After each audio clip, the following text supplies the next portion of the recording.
Biblia en la primera carta a Pedro, primera de Pedro capítulo 4, primera de Pedro capítulo 4, versículo 12 al 19. Primera de Pedro 4, versículos 12 al 19. Amados, no se sorprendan del fuego de prueba que os ha sobrevenido, como si alguna cosa extraña les aconteciera, sino gócense por cuanto son participantes de los padecimientos de Cristo, para que también en la revelación de su gloria se gocen con gran alegría. Si son vituperados por el nombre de Cristo, son bienaventurados, porque el glorioso Espíritu de Dios reposa sobre vosotros. Ciertamente de parte de ellos Él es blasfemado, pero por vosotros es glorificado.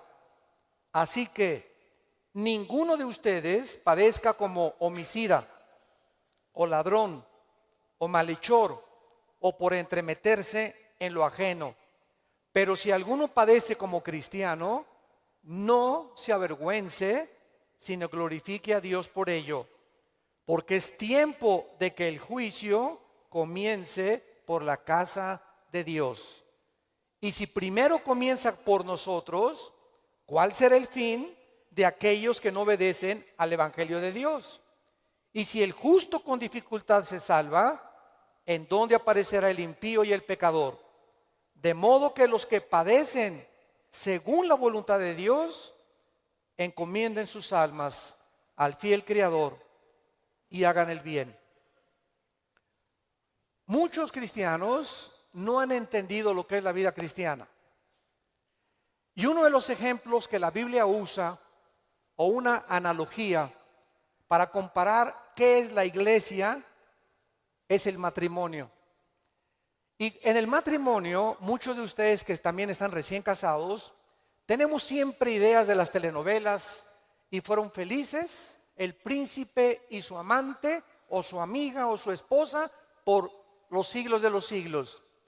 Y viene la luna de miel, y se acaba la luna de miel, y comienzas a descubrir: ah, caray, ¿con quién me casé? O ah, caray, yo no sabía, chiquita, que tenías ese genio. Y yo no sabía que eras tan flojo. Ni sabía que dejabas tus calcetines que huelen a queso manchego cuando te levantas de la cama. Y comenzamos en el matrimonio a salir de la burbuja y del mundo ficticio y fantasioso en el que creíamos que era casarse. Y no sabemos que el matrimonio es algo por lo cual toda la vida se tiene que luchar. Nunca habrá un matrimonio perfecto, nunca habrá un hombre perfecto, nunca habrá una mujer perfecta. Por eso el matrimonio es para dos discípulos de Cristo, un hombre y una mujer que siguen a Dios. Es como un triángulo, y mientras más sigue el hombre a Dios, Dios está hasta arriba, y la mujer también. Mientras más seguimos a Dios, más cerca estaremos el uno con el otro. Bueno, la iglesia es lo mismo. Hay cristianos que les han hablado: no, la iglesia cristiana es Disneylandia, Reino Aventura, todo peace and love. Nunca va a haber problemas, nunca va a haber fricciones. Y cuando entramos a alguna iglesia, o en las iglesias a las que ustedes han asistido, van a encontrar, ¿verdad?, que la iglesia es una mezcla de cizaña con trigo. Que la iglesia es un cuerpo de creyentes mezclados con personas que han entrado del mundo, y que entre nosotros necesitamos entender que va a haber fricciones, malos entendidos, contiendas, que doña Pachita ya le hicieron cara de hamburguesa y no quiere regresar. Que porque en esa iglesia, muchos me dicen, es que en esta iglesia o en aquella iglesia a donde yo iba no había amor. Y el problema está en eso, que entramos a la iglesia creyendo que todo es maravilloso y que estamos en un ejército. Somos soldados en un campo de batalla, en un mundo ocupado por el enemigo. donde nosotros vamos de paso. Todo lo que construyamos, todo lo que invertamos en este mundo, se va a quedar.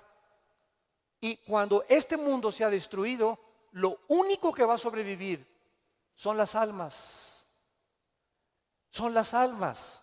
Y esta es la razón por la cual debemos vivir por las almas y poner como prioridad las almas que Jesucristo ganó en una cruz con su propia vida. Todos los cristianos vamos a experimentar pruebas. Vean ustedes aquí antes de Pedro se encuentra Santiago en el capítulo 1. Santiago era hermano de Jesucristo. Fue uno de los hermanos de Jesucristo, Santiago. Y él está escribiéndoles a los cristianos que comenzaron a ser perseguidos por el Imperio Romano. Y vean ustedes el consejo que Santiago comienza a delinear. Santiago 1, versículos 2 y 3. Hermanos míos, tengan por sumo gozo cuando se hallen en diversas pruebas, sabiendo que la prueba de vuestra fe produce paciencia. Sabemos entonces que todos nosotros vamos a ser examinados por Dios. Las pruebas, que son muchas, hay familiares pruebas, pruebas en tu iglesia, en tu trabajo, con tus amistades, como matrimonio, con tus finanzas. Dios prueba el corazón. Y dice Santiago, no se sorprendan, no se maravillen de que de repente hay muchas pruebas. Y en lugar de que la oposición y las pruebas puedan menguar nuestro ánimo, dice Santiago, ¿verdad? Está probándose nuestra paciencia y nuestra fe. Vean ahora aquí, le damos vuelta a primera de Pedro, otra vez, capítulo 1. Y dice el versículo 6 y 7, en lo cual vosotros se alegran ahora, aunque un poco de tiempo. Si es necesario, tengan que ser afligidos en diversas pruebas, para que sometida a prueba vuestra fe, mucho más preciosa que el oro, o sea, ¿por qué tiene que probar Dios nuestra fe? Porque es lo más valioso que Dios nos ha regalado. Lo más grande que tenemos es la fe. Y si queremos agradar a Dios, lo tenemos que agradar a través de la fe. Porque sin fe es imposible agradar a Dios. Por lo cual tenemos que entender por qué vienen pruebas, por qué me robaron mi coche, por qué tuve este problema con mi esposa, por qué este problema con mis hijos, por qué este problema en la iglesia, por qué este problema en el trabajo, por qué está el mundo ahorita como una olla hirviendo, donde las naciones están a un punto de una conflagración internacional. Aunque sabemos bíblicamente que si explota una guerra en Europa o en el Medio Oriente, no es todavía la tercera guerra mundial. En estos últimos meses, todas las invitaciones que he recibido han sido en radio, en televisión, con iglesias, con alianzas de pastores, para explicarles que esta guerra no es la tercera guerra mundial, que la Biblia nos habla claramente que falta mucho para la tercera guerra mundial y que este es lo que va a pavimentar el camino para el surgimiento del anticristo en el Medio Oriente. Entonces, estas pruebas, dice la Biblia, son importantes porque nuestra fe es la que tiene que ser probada. Ya sea en el trabajo, en la escuela, en el vecindario, etcétera, etcétera, estamos rodeados de personas que no les caes bien porque eres cristiano. Estás rodeado de amigos que cuando les comienzas a decir que eres cristiano, te van a comenzar a perseguir y a burlar. Porque el mundo está bajo el control del maligno y nosotros vamos de paso nada más. Somos un ejército que venimos a resistir al mal. No nos mandó Dios a terminar con el mal. Nos mandó a resistir hasta que Cristo venga. Se acabarán entonces las guerras y podremos recibir las coronas de gloria. Ahora, muy bien, en esta sección se nos advierte, en la de primera de Pedro, acerca de otra prueba. Regresamos al capítulo 4, primera de 4, versículo 12. Y esta prueba es especial porque le llama el Espíritu Santo fuego de prueba. ¿Qué hace el fuego? ¿Qué hace el fuego? Purifica. El fuego purifica y saca el verdadero valor. Las pruebas que nos vienen a nosotros es precisamente cuando un maestro no te hace exámenes. ¿Cómo vas a ver el maestro si tú estás calificado para pasar a la preparatoria? Forzosamente tenemos que ser examinados, ¿verdad? Con pruebas. Ahora tú te puedes preguntar, ¿qué Dios no sabe si voy a pasar o no voy a pasar la prueba? ¿Para qué nos hace pruebas Dios? Los maestros, yo entiendo que es para saber el coeficiente intelectual o la intelectualidad o el conocimiento que tienen los alumnos. Pero Dios, ¿por qué nos prueba? ¿Cuál es la respuesta? Dios sabe lo que hay en tu corazón, pero Él quiere que nosotros sepamos lo que hay en nuestro corazón. Que descubramos a través de las pruebas cuánta maldad hay dentro de nosotros.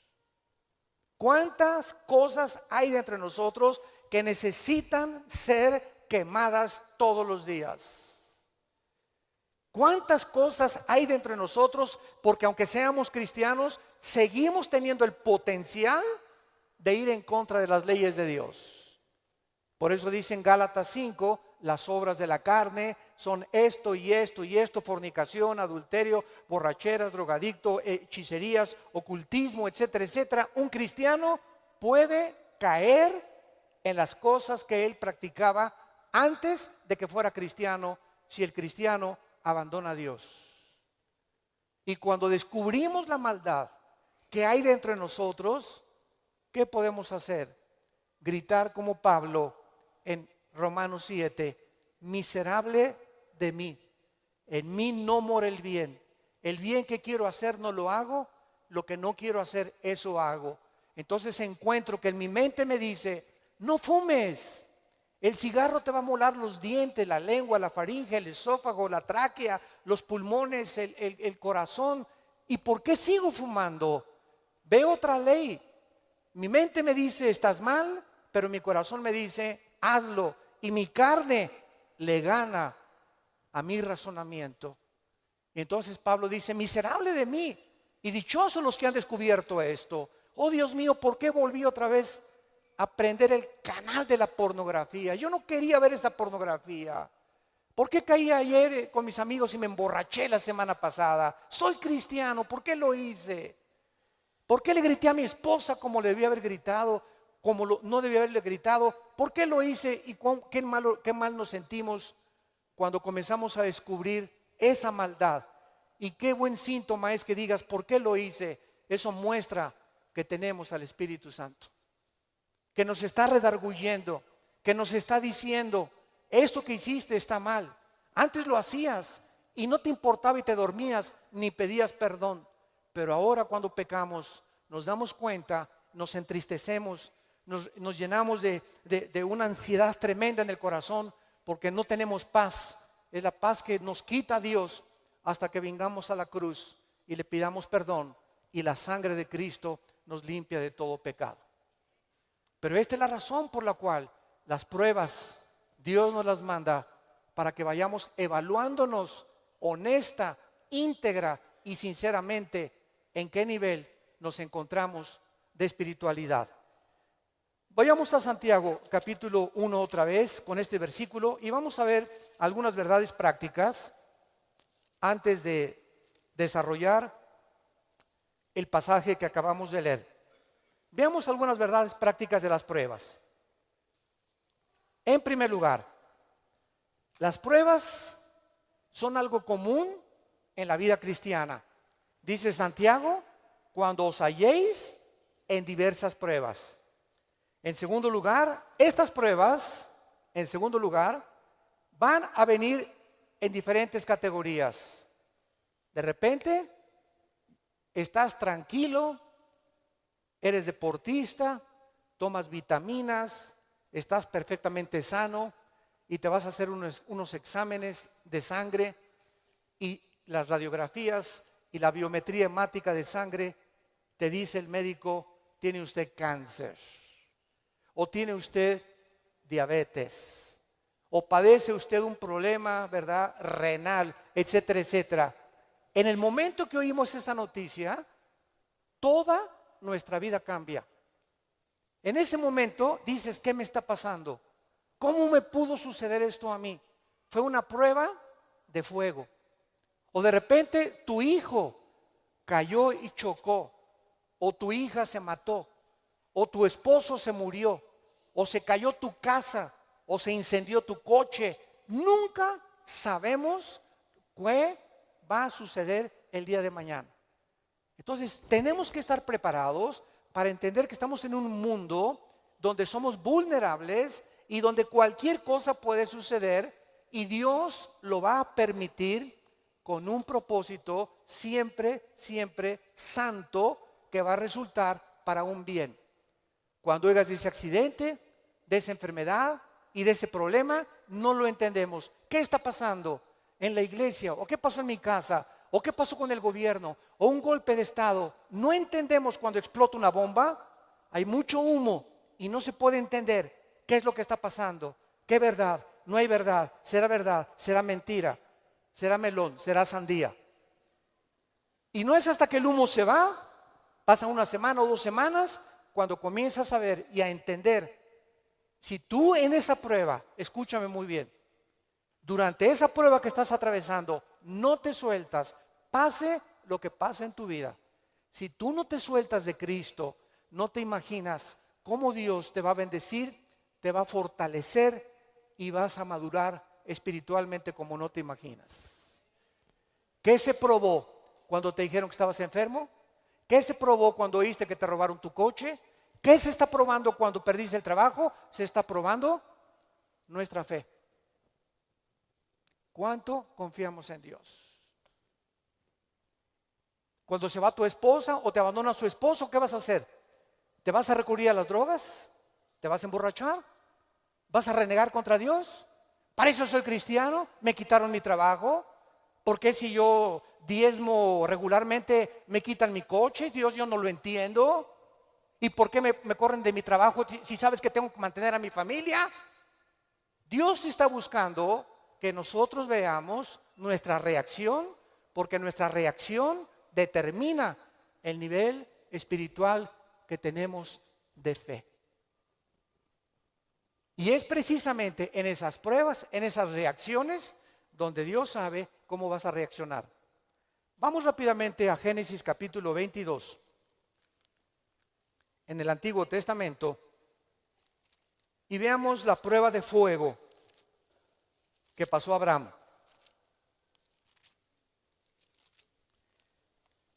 Abraham ya era un hombre maduro, ya tenía el hijo de la promesa, Isaac. Y Abraham se le llama en Romanos capítulo 4 el padre de la fe. Por algo será, ¿verdad? Por algo será, porque son las pruebas de fuego las que nos gradúan en el ejército de Dios.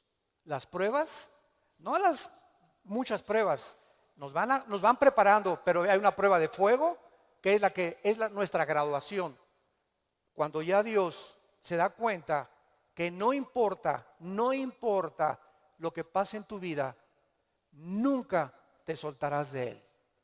Nunca blasfemarás de su nombre, nunca te llenarás de rencor ni de amargura contra nadie. Hayan hecho lo que te hayan hecho o lo que nos hayan hecho, el veneno más grande que nos impide graduarnos es la amargura. Es el veneno más grande de la vida cristiana. Bueno, aquí se encuentra Abraham, capítulo 22 del Génesis, y dice: aconteció después de estas cosas, o sea, estas cosas son todas las pruebas que Abraham había atravesado, que probó Dios a Abraham. Abraham podría decir: ¿otra? Oye, ¿otra, Señor? ¿Es juego?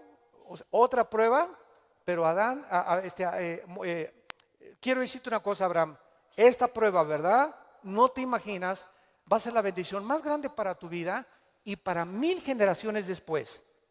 A los que les interese la palabra prueba en el hebreo, es la palabra nasá, con H al final. Cuando dice probó, es la palabra nasá. Escuchen lo que significa probar en el hebreo. Manifestar el corazón por medio de la presión. No es hasta que la presión viene a nuestras vidas que se sabe lo que tenemos escondido en el corazón. ¿No es cierto? No es bajo la presión donde se prueba el carácter de los hombres. Bajo la presión. Dice la Biblia, esto es lo que Dios quería hacer, poner presión en Abraham para darnos un ejemplo a nosotros de cómo reaccionar. ¿Y cuál fue la prueba de fuego que Dios le puso a Abraham? Dame a tu hijo Isaac, versículo 2. Señor, no te oí bien, creo que me está fallando el oído. ¿Qué dijiste? Que me des a tu hijo. Señor, ¿estás bien? ¿No necesitas un mejoral? ¿Me estás hablando? ¿Eres tú? ¿No será un demonio el que me estará hablando? Señor, tú me dijiste que este hijo era el hijo de la promesa, no era Ismael. Tú me prometiste que era Isaac y la semilla de Isaac, el esperma de Isaac, la descendencia de Isaac, donde el Mesías, el Salvador que has prometido, iba a venir. ¿Cómo me lo pides? ¿Y cuál es la respuesta de Isaías 55, 8 y 9? Mis pensamientos no son vuestros pensamientos, y mis caminos no son vuestros caminos, ovejas santas, amadas de Dios. Así como los cielos son más altos que la tierra y mis pensamientos más altos que ustedes, así es como yo tengo que pensar para que ustedes comiencen a entender que yo no pienso como ustedes y que la fe es mantenerte de pie y seguir creyendo aunque no haya explicación inmediata. Señor, no entiendo qué pasó con mi casa, no entiendo por qué perdí el trabajo, no entiendo lo que está pasando, no entiendo esto, no entiendo aquello, pero como dijo Job, aunque tú me matares, seguiré confiando en ti. Y seguiré esperando y sabiendo que cuando se disipe el humo y entienda tus caminos, tienes algo mejor para mi vida. Esa es la fe. ¿Y qué hizo Abraham? No abrió la boca, no discutió. No vemos aquí que se puso al brinco con Dios. Abraham, Isaac, ven hijo mío. Muchachos, los siervos de Abraham, traigan la leña. Y entonces los dejó ahí en el monte a los siervos y agarró a Isaac y comenzaron a subir al monte Moriah. Escuchen, el monte Moriah fue donde Dios no perdonó a su hijo. Dios perdonó a Isaac, pero Dios no perdonó en el mismo monte a su hijo Jesucristo 4000 años después. Y cuando iban camino al monte, le dice Isaac a Abraham: Padre, ¿dónde está el sacrificio? Y Abraham no le dice nada. Dios proveerá. Y entonces se acuesta Isaac y lo amarra a Abraham. Y cuando levanta la mano, dice el versículo 10 y el versículo 11: y extendió Abraham su mano y tomó el cuchillo para degollar a su hijo. Entonces el ángel de Jehová le dio voces desde el cielo y dijo: Abraham, Abraham. Y él respondió: heme aquí. Y dijo: no extiendas tu mano sobre el muchacho, ni le hagas nada, porque ya conozco que temes a Dios, por cuanto no me rehusaste darme a tu hijo. Dios, síganme con cuidado, no estaba buscando el sacrificio de Isaac. Dios estaba buscando el sacrificio de las emociones y los sentimientos de Abraham.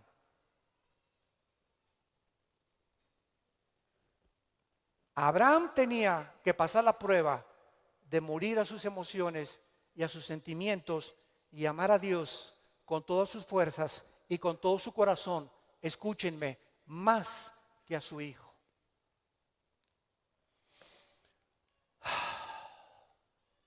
En el Nuevo Testamento se acercaron a Cristo, se los voy a explicar con más detalles, y le dijeron: ¿cuál es el más grande mandamiento?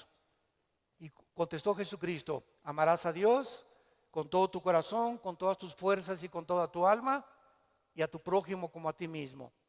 Muy bien, hace algunos años yo le pregunté, orando le pregunté a Dios, porque alguien, ¿verdad?, me metió una idea satánica, un ateo, en un hotel. Me acuerdo que se acercó y me dice: oiga, señor Alducin, el Dios que ustedes adoran es un misógeno, es un ególatra, es un Dios que solamente busca a Él, a Él, a Él, que nada más dice: ámame a mí con todo tu corazón, más que a tu esposa, más que a tus hijos. ¿Cómo puede ser esto posible? Me dijo este ateo. ¿Cómo puede usted reconciliar a un Dios que nos diga que lo amemos más a Él que a la propia familia? Y entonces me fui muy confundido. Me comenzó a dar vuelta porque en ese momento me quedé así, ¿verdad? Le dije: ¿sabe una cosa? Voy a orar y le prometo que voy a buscar una respuesta de Dios. Nadie me había hecho nunca ese ataque a mi fe. Entonces pasó como unas 2 semanas, me puse a orar, ayuné como 2 días buscando esta respuesta, y fue tan clara de parte de Dios. Y el Señor me mostró en la Biblia lo siguiente: mira, hijo, me dice Dios, cuando yo les pido a ustedes: ámenme con todo mi corazón y con toda mi mente, ¿saben por qué se los pido? Porque tu mamá, tu esposa y tus hijos y tu perro Fido y tu cotorro y lo que más amas en tu vida y tu jarrón chino y la casa que tienes y que la amas, todo lo vas a perder y al final de tu vida te vas a quedar solo. Todos nos quedamos solos al final de la vida. Los hijos se tienen que ir, si no se casan se mueren, la esposa tiene que morir, él tiene que morir. Escúchame muy bien. Y si tú tenías todos tus afectos en tu hijo que se fue, o en tu esposo que se fue, o en tu perro que te quitaron, cuando se vaya tu hijo, cuando te quiten a tu esposo, cuando te abandone tu mujer, te vas a hundir, porque no tendrás las fuerzas de seguir viviendo. Pero cuando amas a Dios con todo tu corazón y con toda tu alma, y pierdes algo por acá, y pierdes algo por acá, y pierdes esto y por acá, ese amor que tú le tienes a Dios es el que nos sostendrá para seguir viviendo con Él, con las fuerzas de seguirlo amando. Denle gloria a Dios, de verdad.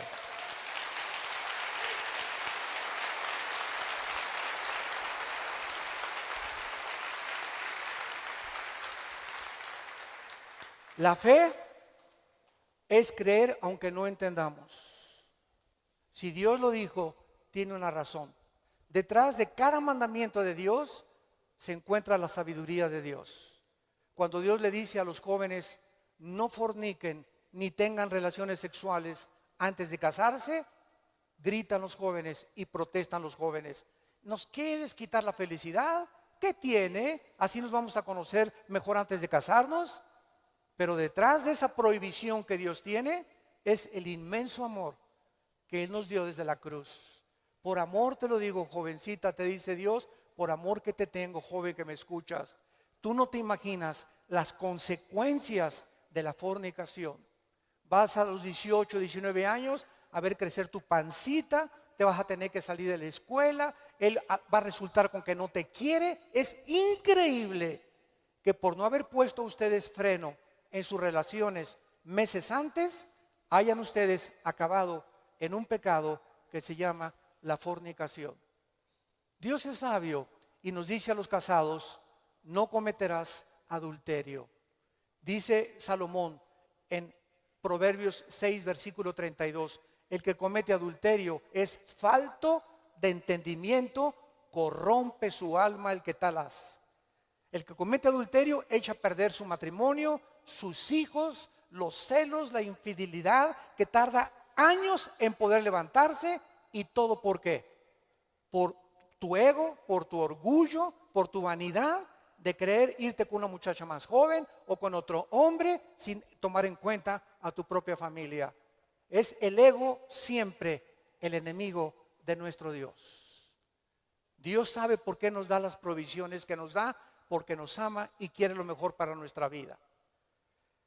Y finalmente aquí en estas verdades prácticas en Santiago encontramos también, ¿verdad?, que las pruebas prueban la fe que tenemos y la fe nos muestra cuánto confiamos en Dios. Dice en el Salmo capítulo 11, versículo 1 y 2. En Jehová he confiado. ¿Cómo decís a mi alma que escape al monte cual ave? Porque aquí los malos tienden el arco, disponen sus saetas sobre la cuerda para asaetear en oculto a los rectos de corazón. Si hubo un hombre perseguido, calumniado, vituperado, despreciado entre los héroes de Dios, fue el rey David. A los 17, 18 años lo ungen, Samuel, tú vas a ser rey de Israel. Dice David, qué suave. Bueno, pasaron casi 12 años, vean esto, desde que lo ungen con sus hermanos, pasaron 12 años, hasta los 30 años de edad, 12 años de pruebas. El hombre que Dios había escogido para sentarlo en el trono de Israel, tenía que ser probado. Y tenía que ser probado en la amargura, en el rencor, en la confianza en Dios, en saber que no importa, aunque me rodee un ejército y aunque tenga las miles de amenazas, Dios es mi salvación, mi fortaleza y mi luz. ¿De quién temeré? Dice el Salmo 27. ¿De quién temeré? Es el temor dentro de nosotros lo que nos impide confiar en Dios. Tengo temor que si me entrego a Dios me va a pasar esto. O tengo temor que si hago estas cosas me va a pasar aquello. Ese temor lo tienes que vencer, porque Dios no nos ha dado espíritu de temor, sino de valor, de poder y de amor propio. Entonces tenemos que entender que las pruebas forman parte de la vida cristiana. Regresamos a nuestro pasaje de Primera de Pedro y examinémoslo rápidamente. Dice nuestro pasaje: no se sorprendan, amados, del fuego de prueba que os ha sobrevenido, como si alguna cosa extraña aconteciera. Número 1, se nos advierte cómo no debemos de reaccionar: con sorpresa. No debemos reaccionar con sorpresa. No puedo creer lo que me está pasando. Más te vale que lo creas. No puedo creer que mi noviecita me dijo que yo me parecía a John Travolta, hermano, y me dejó por otro y se fue. No lo puedo creer. No puedo creer que mi esposo me haya abandonado. No puedo creer que este negocio haya caído. No puedo creer, yo fui fiel en mi trabajo y me corrieron, hermano, del trabajo. No lo puedo creer. Más te vale que lo sigamos creyendo. No nos sorprendamos, es una prueba. Cualquier cosa que afecte tu vida, tu estabilidad emocional o física, son pruebas. Entendámoslo. Dios es un Dios que nos tiene que probar. Y estas pruebas son para nuestro bien. Y vamos a descubrir en las pruebas que Él es real, que Él sana, que Él restituye, que Él vindica, que lo que la oruga y el saltón te robaron, Dios te lo va a devolver 10 veces más. Pero es esa fe la que Él está tratando de desarrollar en nuestras vidas, porque es mucho, mucho más preciosa que el oro. Dice en 1 Pedro 5:10: mas el Dios de toda gracia, que nos llamó a su gloria eterna en Jesucristo, escuchen bien, santos de Dios, después que hayáis padecido, ¿cuánto tiempo? No toda la vida es la inquisición, por el amor de Dios. No toda la vida, como llegó una hermana: pastor, ¿qué le pasa a doña Chole? Pues sigo con pruebas. Hermana, tengo 5 años que la conozco y usted ya le ganó a Job. No me diga que en 5 años Dios no la ha dejado descansar. Ese no es el Dios que servimos. Dice claramente que las pruebas son temporales, de vez en cuando Él cree conveniente que la necesitamos atravesar. Después que hayáis padecido un poco de tiempo, vean ustedes el propósito. Él mismo os perfeccione, afirme, fortalezca y establezca después de las pruebas.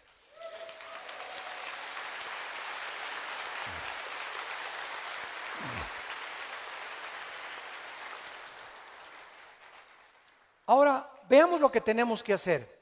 Primero de Pedro, en nuestro pasaje capítulo 4, versículo 13. Número 1, se nos manda que cuando te digan, te robaron tu coche, se fue tu esposo, se fue tu esposa, te pasó esto, te pasó aquello, te goces. Cualquiera diría, ¿está usted loco? ¿Está usted loco? ¿Cómo voy a gustar cuando me dijeron que tengo diabetes? ¿Cómo voy a gustar cuando me robaron la cartera del cristalazo?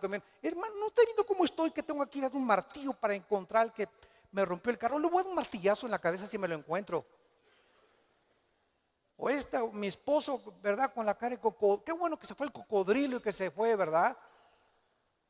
Ten mucho cuidado que tu reacción sea de gozo. Y les voy a explicar lo que se encuentra detrás. Cuando Job llegaron y le dijeron, quemaron tu rancho, tus camellos, tus ovejas, tus vacas y tus hijos. Y estoy seguro, por la clase de esposa que tenía, que si ella se lo hubieran llevado, hubiera estado más contento. Y a propósito, Dios se la dejó a ella. Yo entiendo cada vez más a mi Señor. No por ti, mi amor, mi esposa no va a creer. Y entonces la esposa llega, ¿verdad? Y le dice a Job, maldícelo, maldice a Dios.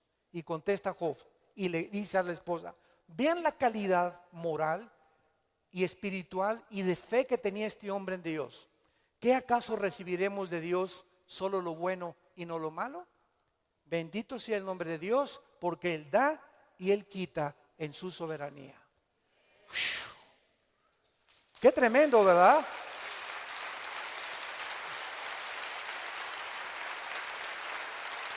Qué tremendo. Entonces, en ese momento, cuando somos asaltados por dudas y malas noticias, en otras palabras, porque son malas noticias, en ese momento tengamos mucho cuidado de no permitirle a nuestro corazón que nos gobierne la lengua, porque de la abundancia del corazón habla la boca. Entonces, en lugar de proferir maldiciones o acusaciones, o eres tú Dios, o compartirlo con otras personas, híncate. Filipenses 4, 6 y 7. Híncate y dale a conocer a Dios. Señor, no entiendo lo que está pasando.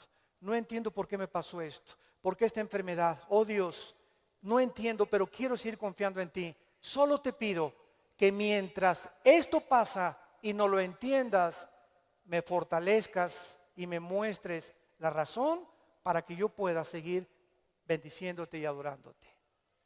Es el tiempo más difícil de nuestra vida cuando no entendemos lo que está pasando. Vamos rápido a 2 Corintios capítulo 12. 2 Corintios capítulo 12 y veamos lo que le pasó al apóstol Pablo y la forma como él reaccionó. 2 Corintios 12.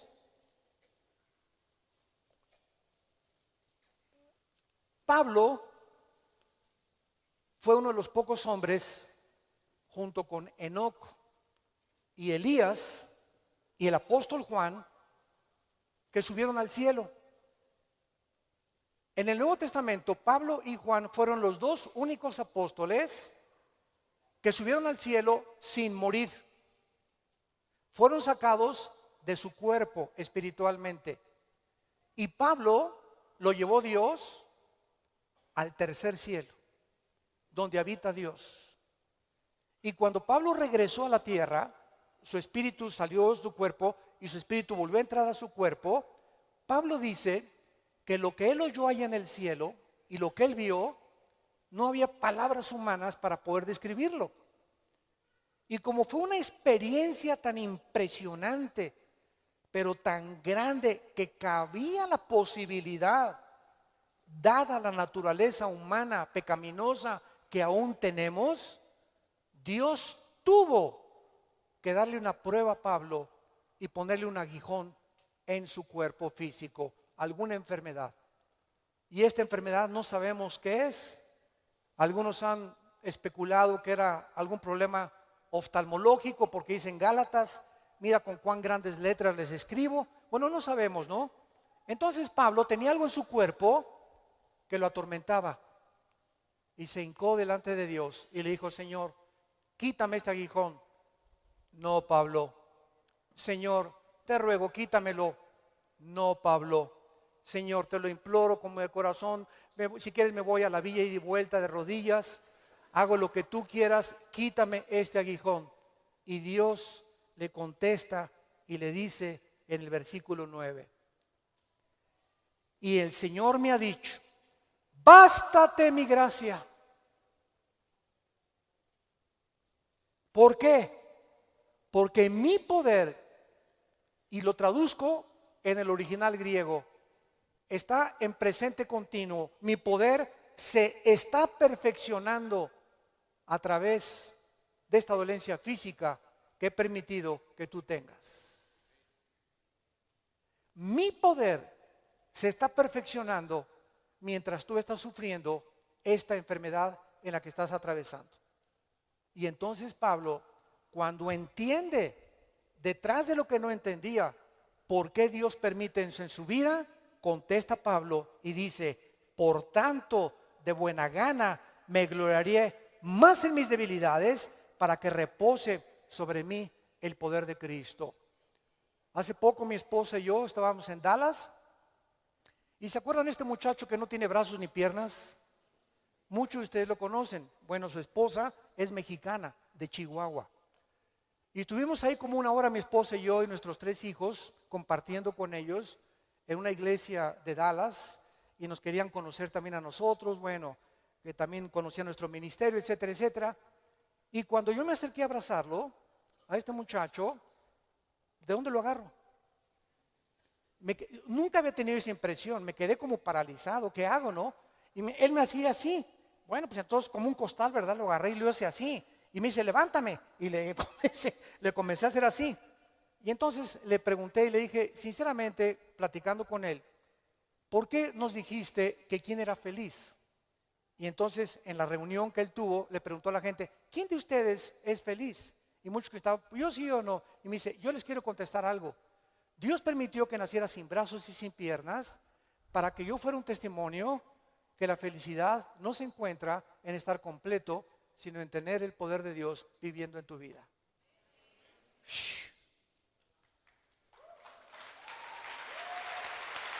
¡Qué tremendo!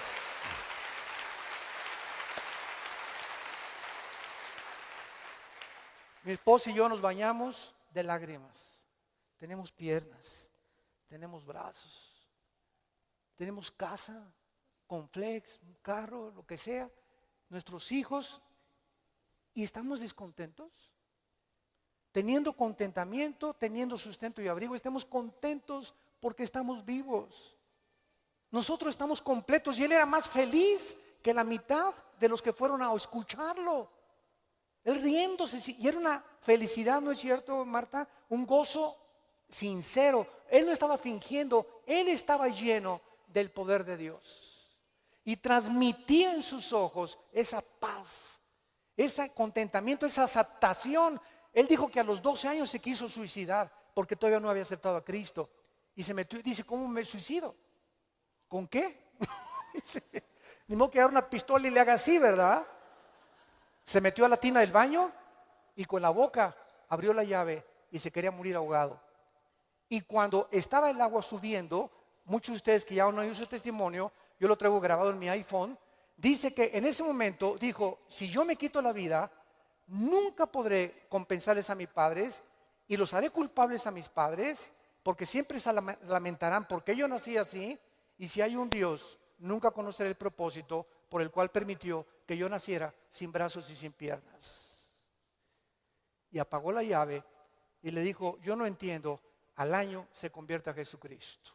Y ha ganado millones de almas.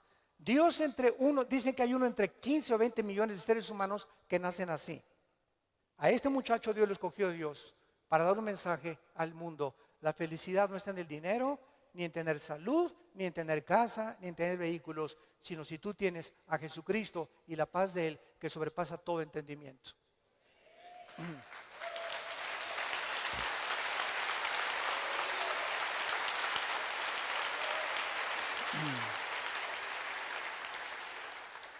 Y finalmente regresamos a nuestro pasaje de 1 de Pedro capítulo 4, dice así, gócense, versículo 13, por cuanto son participantes de los padecimientos de Cristo, para que también en la revelación de su gloria se gocen con grande alegría.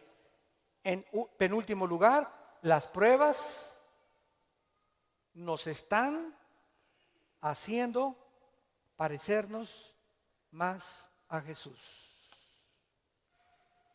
Porque es precisamente en las decepciones, en las desilusiones, en las traiciones, en la persecución, en el abandono de tu esposa, en la muerte, etcétera, etcétera, en todas estas cosas que forman parte de la vida, donde comenzamos a entender que no nos sorprendamos, estamos en un mundo muy feo, donde el pecado abunda.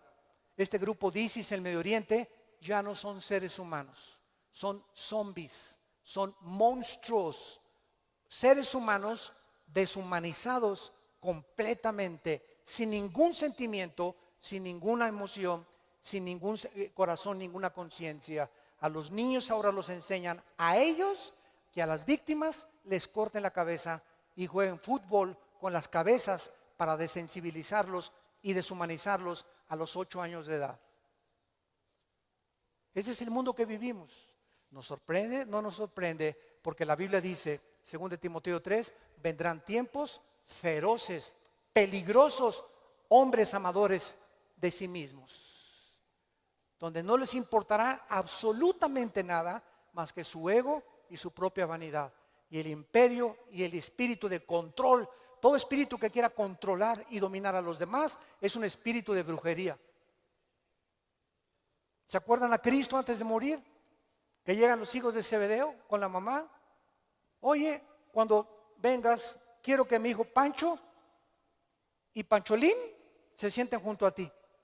A este nómbralo ministro de Hacienda y procurador de la República. Y entonces Cristo, viendo que sus discípulos estaban a punto de morir crucificados, estaban buscando posiciones de liderazgo y de control y de autoridad. Y les dije, Cristo, eso los reyes de la tierra, los gobernantes buscan estas cosas, dominar y controlar a los demás. Y esta es la razón de tantas dictaduras y tantos gobiernos estatistas y totalitarios, personas que quieren seguir gobernando y tener el control de las gentes, pero en ustedes no debe ser así. Y Cristo nos da el secreto. El que quiera ser grande de todos nosotros, lávele los pies a los demás. Sea siervo de los demás. No busques grandezas para ti, busca servir. Porque el más grande entre nosotros siempre será el que siga las pisadas de su maestro. Gracias por tu palabra, Señor, en esta mañana. Gracias, Señor, porque si somos vituperados en el nombre de Cristo, somos bienaventurados. Así que ninguno de nosotros padezca como homicida o ladrón, o que las pruebas que tengamos sea por nuestros pecados. Pero si padecemos como cristianos, no nos avergoncemos. Glorifiquemos a Dios por ello. Encomendemos toda nuestra causa a Dios, porque Él es soberano.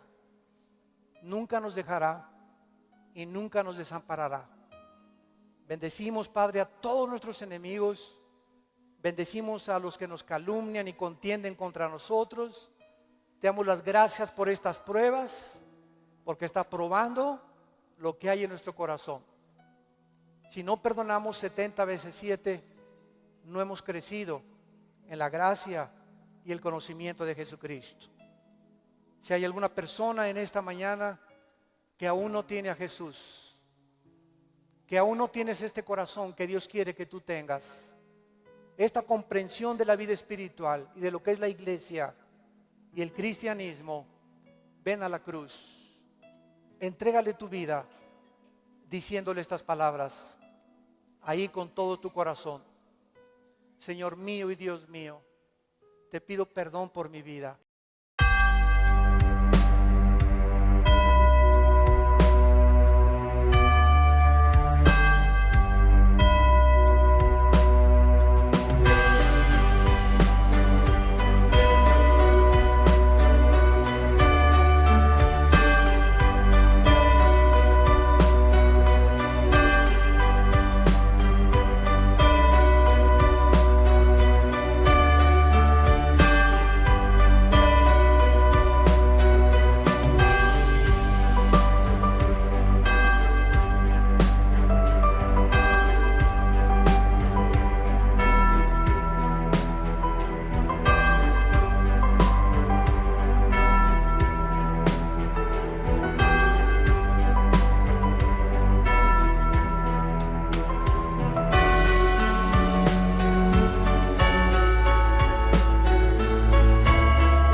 in the air. Dark clouds fill the horizon. The storm's approaching you air. See the lightning strike one. Feel like a hurricane. Go seek shelter from the storm. No princess of the purple rain. To me again. Swirl, you whirling like a tornado. Watch out for my path of destruction. The warning goes away when I go. So listen up, man. It's the production. Cold up, bring the blaze. Baby, you ready for? Honey, you are right. I am the wizard. You show my past and you said so. The wind is howling like a hurricane. Golden from the surge, no purpose of the purple rain. Send me again.